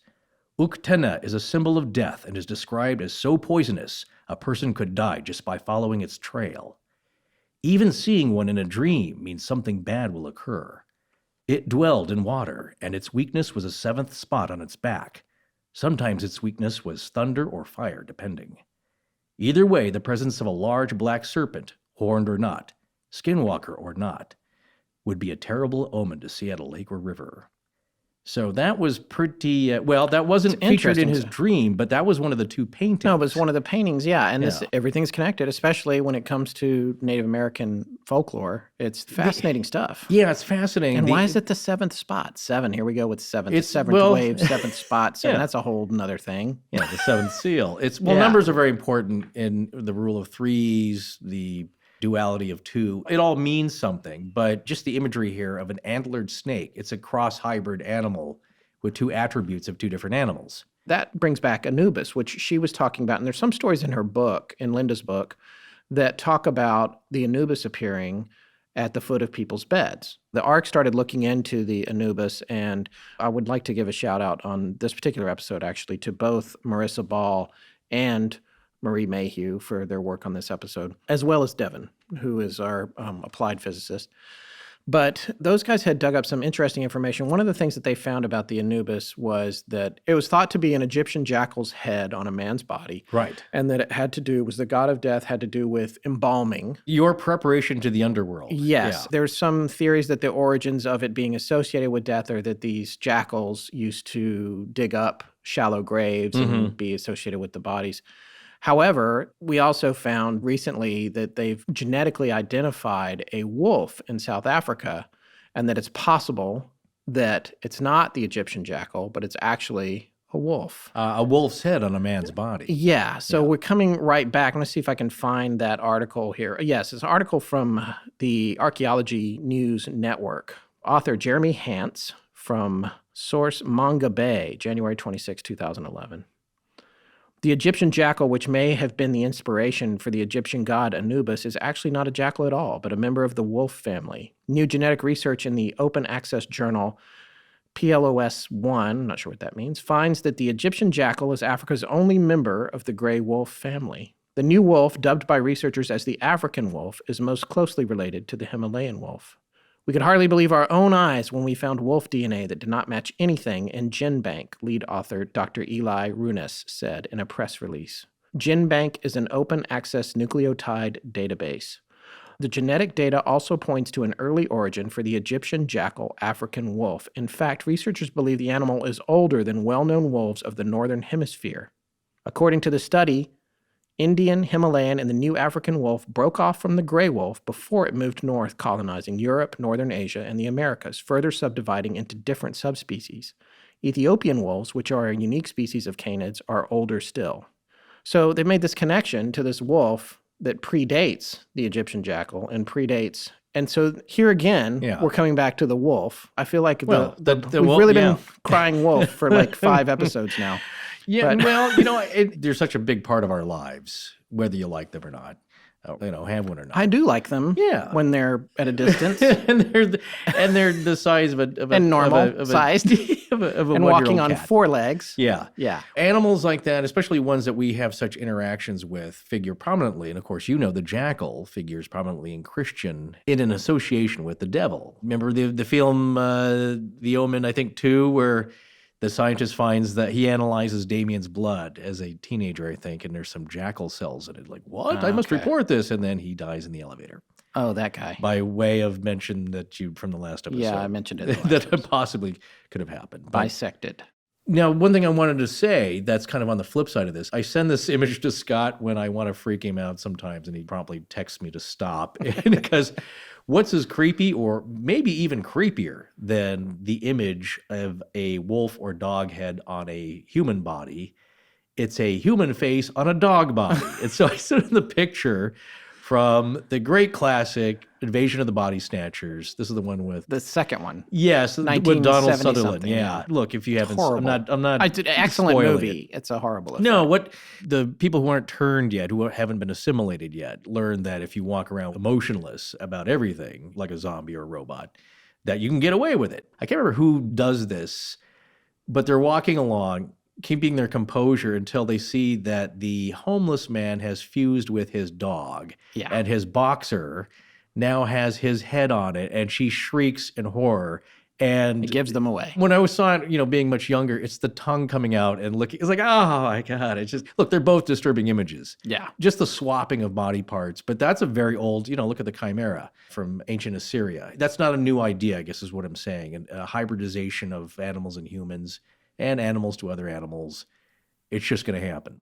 Hi, my name is Tyler Gordon. You're listening to Astonishing Legends with Scott Philbrook and Forrest Burgess. Now, a quick break. Anyone who's ever been in the position of hiring somebody knows that it can be an overly complex process. It is time-consuming to set up, and in a lot of cases, difficult to monitor. You post the position you have available and fire it off out into the void without knowing if it's necessarily in all the right spots to be seen. Well, knowing where to look for the best candidate is extremely important.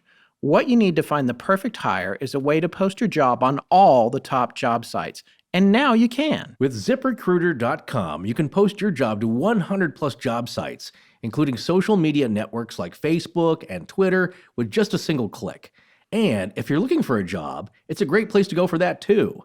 You can post your resume there and sign up for alerts anytime someone views it. As an employer, you can find candidates in any city or industry nationwide. Just post once and watch qualified folks roll into ZipRecruiter's easy-to-use interface. It's a breeze, and like I said earlier, you don't have to deal with juggling a million emails or phone calls. You can quickly screen candidates, figure out who's best for the position, and hire the right person fast. Find out today why ZipRecruiter has been used by over 1 million businesses. And right now, our listeners can post jobs on ZipRecruiter for free by going to ZipRecruiter.com/legends. That's ZipRecruiter.com/legends. One more time, to try it for free, go to ZipRecruiter.com/legends.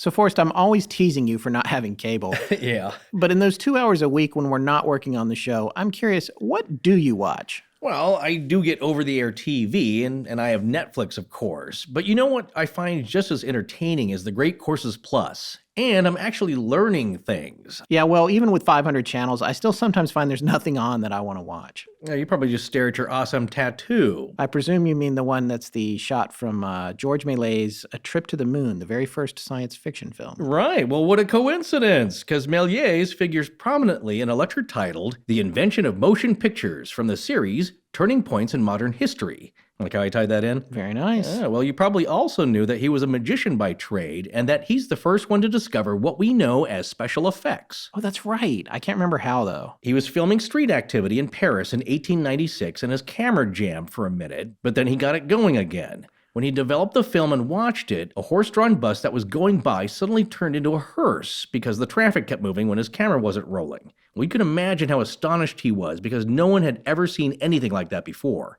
There's something for everyone's interest with a Great Courses Plus membership, and it's not just history or science. They have thousands of lectures, including ones on mastering stage presence, the Entrepreneur's Toolkit, and how to play chess, which my online chess opponents would agree that I need to watch. Yeah. You can also watch these courses on any device you own, from mobile phone to tablet to streaming it on your TV. There's so much to choose from that will not only entertain you, but make you so much more interesting at parties. And now you can sample as many of these courses as you want with a month-long, unlimited, free trial membership. Start your free month now. Sign up at thegreatcoursesplus.com/legends. Again, that's thegreatcoursesplus.com/legends. And now back to Astonishing Legends with Scott Philbrook and Forrest Burgess. All right, so just briefly, I do want to talk about the Tulpa. I don't want to go too far on this because this It is its own show. Yeah, I know. Yeah. People get upset. We could say that so much. But it's, Also, we'll be getting to this later. Yeah, We'll yeah. say that a lot. Yeah. But the idea of it is a huge show. We did look into the story that Linda was talking about, and the woman whose name she was trying to recall was Alexandra David Nail, and it's spelled It's either Neil or Nail. well, it's Neel, but there's an accent on the first E, so I think it's Nail or Neil. Yeah, I'll go with that. She went to Tibet in the 1920s, late 20s, I think, at a time when it was still forbidden. And she was the one that supposedly created this tulpa there. I think she was working with someone else as well.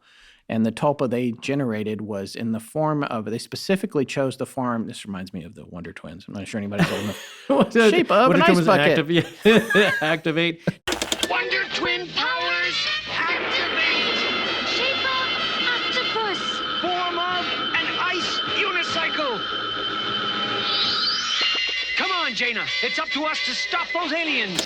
They would have to touch rings. Yeah, they would And then touch rings. But they would call out the One would be creature. the animal, and the other thing would be something made of ice or water. There's another great PDF article that we'll include. It's current. I think it's from 2015. Or Yeah, 20 it's a research paper that summarizes the presence of the tulpa throughout cultures and what other things have made it more prominent. Its appearance in John Keel's book, Right. The Mothman Prophecies, which Right. ties into our next episode. And a little bit of a mix-up, as Yeah. to what people think they are in its relation to actual Tibetan ideology. Alexandra David Nail wrote a book called Magic and Mystery in Tibet. One of my favorite quotes from it, actually, regarding the tulpa says, "Mind evokes them out of the void, but can also dissolve them into the void."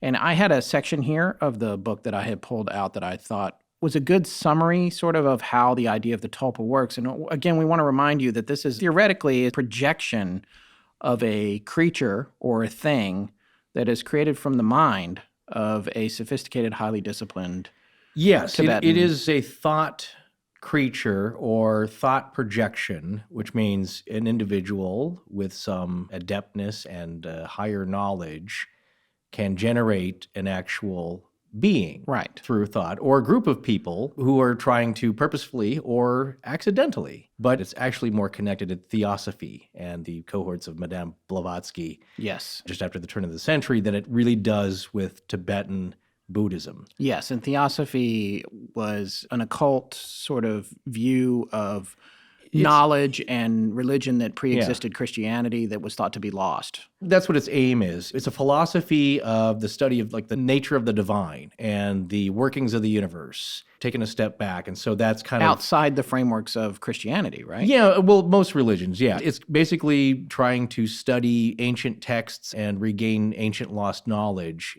to gain a better understanding of the relationship of the divine and how everything works. All right, well, let me read this section from her book. A bodhisattva is the basis of countless magic forms. By the power generated in a state of perfect concentration of mind, he may, at one and the same time, show a phantom, Tulpa, of himself in thousands, millions of worlds. He may create not only human forms, but any form he chooses, even those of inanimated objects such as hills, enclosures, houses, forests, roads, bridges, etc.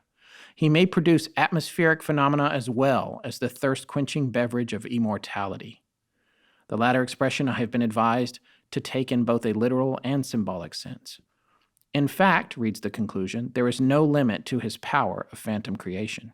The theory sanctioned in these lines by the highest authority of official Lamaism is identical with that expounded in the Mayanistic literature, where it is said that an accomplished bodhisattva is capable of effecting 10 kinds of magic creations. The power of producing magic formations, tokus, or less lasting, and materialized tulpas does not, however, belong exclusively to such mystic exalted beings. Any human, divine, or demoniac being may be possessed of it. The only difference comes from the degree of power, and this depends on the strength of the concentration and the quality of the mind itself.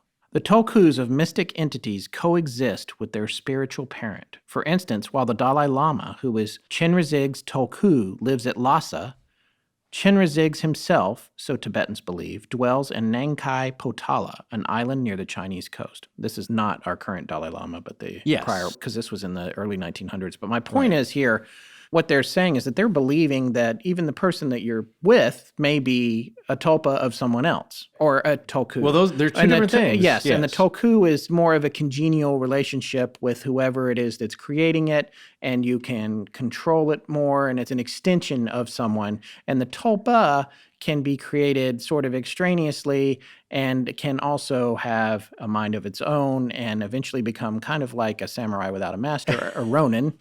Then it's trouble. Well, you're way afield here. I know I am. So I didn't, and I said I wasn't going to go too long on this, and I think we need to do its own show on all the theory of this. But Linda's point was that maybe these things that people are seeing are projections of something that is coming from the minds of others, individuals or groups. That goes into the whole John Keel thing that maybe some ghosts, some UFOs are mental projections just because they're in so many people's minds. But I just want to have a little point of clarity, though, with referring to that article that we mentioned, because it does kind of clear up the difference, though, and the mistaken connections between these Tibetan thoughts of the turn of the century and translations and basically the dialogue between Eastern and Western philosophies here in dealing with this, that it's kind of gotten mixed up, and that the Tulka is more connected to one of the three bodies of the Buddha, the physical manifestation here on earth to help the suffering. There's the cosmic truth body of the Buddha.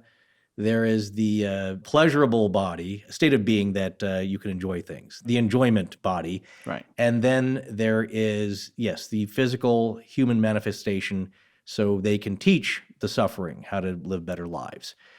That is different than the Tulpa idea, and it's been kind of confluence there over the years. And so where we have it now with Western popular culture is the idea of taking this thought creation entity or being, and now you get things like Slender Man. So even though this thing is a internet phenomenon, and I think the winning entry in a contest in 2009 by Eric Knudsen for the website Something Awful, that's its origin, that so many people now have taken this thing and ran with it that it's become an actual thing itself, an entity. And then you have two little girls in Waukesha who want to prove to the world that it's real and do terrible things to their friend. Yeah. So in Western kind of philosophy, it's always going out of control. We always take the dramatic horror movie stance with this. I've created a Frankenstein, the noble savage who now doesn't understand his role and accidentally kills some people, or defies its creator, which is not the original Tibetan thing. However, there are some common ideas in that, yes, it is a creature that the idea that thoughts are things, that Right. thoughts have material, molecular weight even, and are actual items, and you can form them like clay. All right, and all of this brings me back to another point about Linda's book that again was consistent with Hunt for the Skinwalker and now numerous other stories we've come across and mentioned, including Les Stroud's Survivor Man Bigfoot series. And that's the almost omniscient ability for all of this phenomena to avoid detection by the most modern technology we have available to us. In Monsters Among Us, Linda shares a few stories about a green mist that witnesses have seen in areas of unusual events. This is like a low-lying green fog. She describes multiple encounters with this stuff from all over the world. One police officer tells a tale of being in his squad car, and when this mist that he saw got near it, although the engine didn't die, the RPM slowed to an extremely low rate and the electronics all dimmed out, almost like it had a bad alternator, which is probably what it would have been had the mist not been present and the car didn't resume perfect operation after it passed, which it did.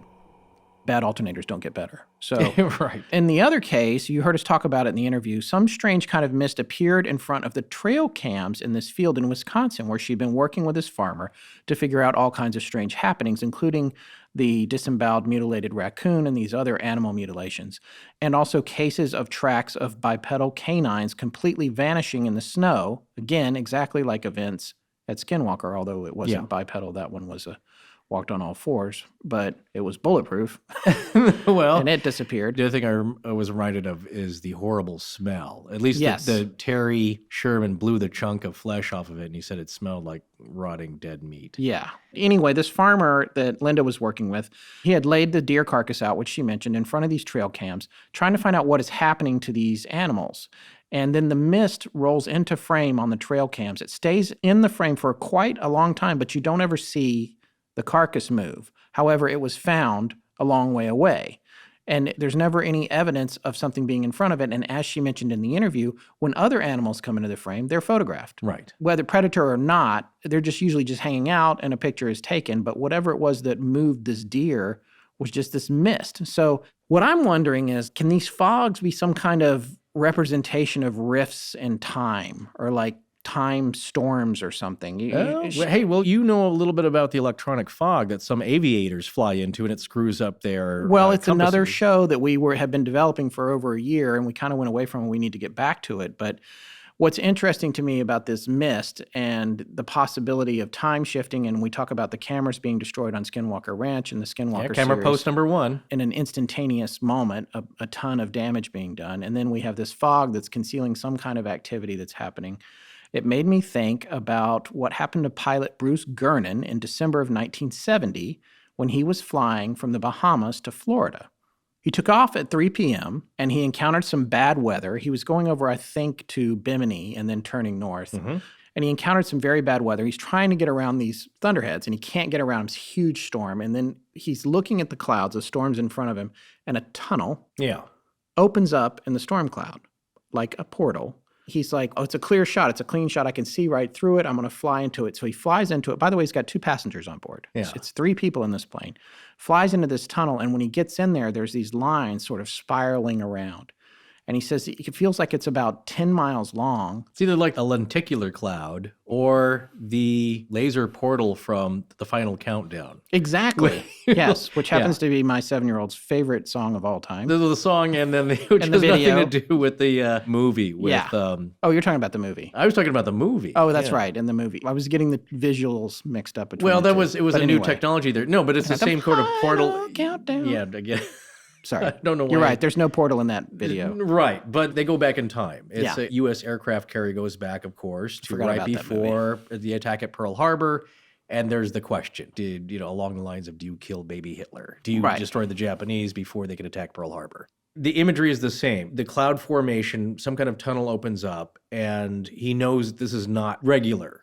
Right. And so he flies the plane right into it. Yeah. And while he's in it, he gets this weird feeling of zero gravity for a few seconds. And Right. then for a few more seconds, he feels like it's 10 miles long, but it's only taking 20 seconds to get through it. Then he pops out of it, but there's still this kind of mist around his plane. Now, he doesn't describe it as being green. He says there's more of like a yellowish gray to it. And during this time, Miami's control tower has lost contact with him. He pops back up on the radar. They're like, oh, we got you now. And he's like, you're right over Miami. And he's like, no, that's not possible. I was well over 100 miles away. There's no way I'm right over Miami. And what had happened was he had flown 100 miles in 3 minutes. He would have had to been going 1,950 miles an hour. That's not possible in a Cessna, right? No, not possible. It would come apart at the seams, and also it doesn't have the thrust ability. So what you're saying, though, is that it not only was just time that was affected, but distance. yes. Okay. And he's also flying in the Bermuda Triangle, by the way. Well, there you go. Hey, is that how the aliens get here from other galaxies I don't know. so fast? I don't know. Yeah. I'm just saying it's interesting. That seems to be, as you said, when it goes to experience and we're putting all these stories together from all over the place and all over, the more you get into your repertoire, the more you start to see these common ground. And part of the common ground that I'm seeing between the green mist and this fog and these possibility of time shifts and not seeing things, and then going back to Bruce Gernon's experience, which we hope to cover in the early part of 2017, all of it seems somehow connected. There's the mist. I don't know where Stephen King got that for the movie, but that's what happens. They open the portal, mist comes out, and a lot of bad, funky purple creatures that can kill people. So there's something, though, about if we can take these little anecdotes as clues, we're trying to piece together a larger paranormal puzzle. What is the purpose of the mist? Is it a cloaking aspect that Linda talks about? Like a squid ejecting ink to cloak itself. Yeah. Or a chameleon changing its spots. Or the predator screwing up the image a little bit just so it's harder for him to be seen. Right. Or is it just a byproduct of them being here somewhere that Or how they got here. Exactly. Yeah. If you were to take these elements as true, suspend your disbelief for a little bit here, I would say at camera post number 1 at Skinwalker Ranch, when the destruction happened, that seemed purposeful and in a way of messing with you. But the aspect that it's done instantaneously seems more like a byproduct of that type of supernatural action. You know what I'm saying? Yeah. The 60-pound deer carcass that was left in the field, not being seen on camera as being moved or messed with or being picked up by anything, I'm not sure that sounds to me like that's being purposefully cloaked. That might be just an aspect of this type of action. Right. That's what you wonder, is this part of the prank? Whatever the nature of these creatures are, is that, like you said, is it willingly not trying to end up on camera of any kind? And it is one of the elemental forces of the universe, the electromagnetic force, along with the weak, strong, and the other two. The other one. I'm not a scientist. The electromagnetic force, along with gravity, is one of the 4 forces of the grand unified theory. So it's an elemental force that allows you to screw up all kinds of electronics and compasses and anything that has to do with magnetism. There you go. There you go. Okay, before we wrap up, there's a lot of great stories in here, and different stories are going to appeal to different people. That's why it's a great book to get. There's something for everyone. There really is. And again, I just want to reiterate, we're looking at Monsters Among Us, an exploration of otherworldly Bigfoots, Wolfmen, portals, phantoms, and odd phenomena by Linda Godfrey, which comes out October 11th. And there was one story that just really struck a chord with me, to the extent that I'm going to read it here with Linda's permission. I asked her if I could do this when I talked to her, and she said it was fine. It's going to bother me so much that when it's 11 p.m., and when we wrap up, close to the witching hour, and I'm going to go in here to go to bed in a little bit, I'm going to be staring at the ceiling. Okay. Your son's going to have to come in and comfort you this time. Yeah. I had to comfort him last night because of one spooky character and a shot of 50 million spooky characters in Goosebumps, which we watched together last night. That's funny. A great movie, by the way, the Jack Black version of Goosebumps. It's a really good movie. All right. This is from Linda's book. It's called The Brunswick Wolf Shadow. It's chapter 14. One such encounter took place in summer 1969 in Brunswick, Ohio, when 2 brothers, ages 5 and 8, their 3 sisters, then a 9-year-old and a pair of 11-year-old twins, and their grandmother found terror in their backyard. Their relative, Julie, wrote me in October 2012 and said the entire family group saw what one aunt described as a wolf shadow walking out of the garden. The story goes they saw it walking, only it was 2-dimensional, she said. It looked like a black cardboard cutout that moved, but they could make out distinct features like a snout, pointy ears, bushy fur, and what my aunt says stuck out the most, a thick arched neck similar to that of a horse.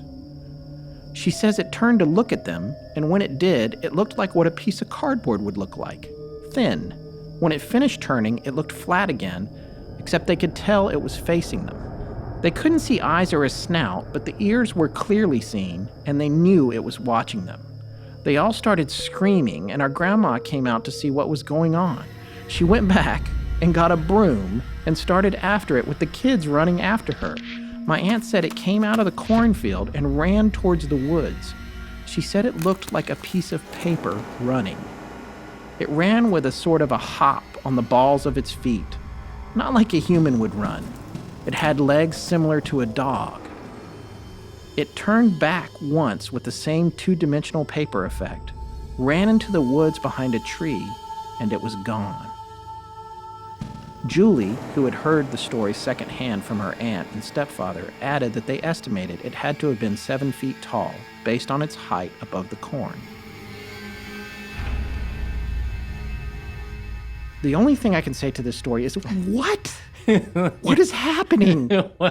Well, it turned sideways and it was a piece of paper. Well, it can only afford the 2 dimensions. I just can't wrap my head around this. Yeah. And it reminds me of that other story of the thing crossing the road that looked like a horse on a carousel, which like a hobby horse. Oh, the movement, yes. Yeah, the movement looked like a hobby horse, which then, of course, takes me to I'm just going to go ahead and paint all the scenes that are going to wind up in a nightmare for me about 4 hours from now. It's going to end with the Dick Van Dyke with the carousel thing coming apart in Mary Poppins. Yeah. It just, the two-dimensional part of this also reminds me of Inside Out when they walk through the room where they like devolve into the abstract world or something. I don't know if you've seen that movie. Yeah.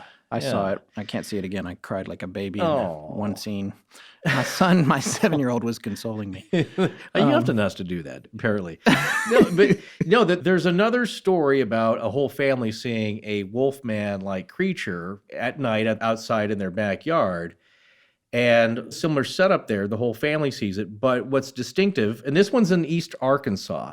So this kind of phenomenon happens all over the United States. Yeah. And I'm going to guess in a large part of the world. It's not two-dimensional. That's what makes this story unique to me. I've not really heard of that. But, if you wonder what's going on here, is it something about our sight? Like the British soldier. Right. Or is it something... He's making reference to the Laughing Indian episode. Yes, that's Can't right. believe I actually remember these episodes. But... I remember the aspects of these, which is it's all about seeing. You can't look directly at it. Yeah, but it's always always in the periphery of your vision. Right. With his mom, wherever she looked, this image would happen. Even going back to Marty and the Queen Mary, where he sees John Neville as Baron Munchausen standing in his room. Yeah. There's something about seeing, and he knew that if he looked away, it would disappear. So there is an aspect about seeing that is involved in all of this kind of paranormal phenomenon, I believe. Or is it that this is a condition of this thing really entering our world when it's not supposed to be? Right. And that is the question that I have, because again, when we look at the descriptions of the portals that we've come across, you can only see them squarely when you're facing the open end of them. But the minute you move off that angle, or let's say you're perpendicular to them, they're not there. Yeah. And it's not because they're camouflage necessarily, it's because they are planar on that one angle. If you come off the front of it by 90 degrees, it's planar. It's a single line. When you're right in front of it, it looks like a tube with a giant hairy monster with no face crawling out of it. Yeah, exactly. So what is that? And this this thing turned and looked at him, and it was a line. And this, by the way, reminds me of something my son said once there's a very old Star Trek where there's a woman and she has to, I must touch Kirk. She has to touch them. Yeah. And then whenever she gets in trouble, they confront her. They have to block whoever she's come for. And then she turns into a line and disappears. And I remember I was watching that with my son, Rowan. This was about 2 years ago. And he goes, she became a straight line. He's just learning about geometry. I'll never forget that. But this wolf man became a straight line. I can't handle it. But here's what I love about these head scratchers and mind-blowing stories is that on the higher levels of human thought, then you start mixing physics and astrophysics with philosophy. And I believe Chris Cogswell on the arc loves that too. Thomas Fusco is an astrophysicist and a philosopher as well. The two go hand in hand. I know they seem like disparate topics, subjects, but really you start to wonder about the nature of reality. And it's like thinking about a point in space. What is the point? Is it like a really little tiny baseball or a ping pong ball that's just hanging in space? It's really, in a lot of aspects, it's theoretical. It's numeric. So you have these joining kind of things going on, and it's really hard to wrap your head around. All right, well, we'd like to thank Linda Godfrey for coming on the show to talk to you guys about her new book, Monsters Among Us, an exploration of otherworldly Bigfoots, Wolfmen, portals, phantoms, and odd phenomena. It goes on sale October 11th of this year, and you can pre-order it now at her website, lindagodfrey.com. That's LINDAGODFREY.com, where she also has a blog. Additionally, you can follow her on Facebook, and remember that she's appearing at the Milwaukee Paracon on October 15th, just 10 days after this show drops, where her Tulpa will be signing copies of her book. No, wait, sorry. That was a mistake. It's actually going to be her in person. Nice. Not a thought projection. Not a thought projection. Okay. I bet you she can actually do it.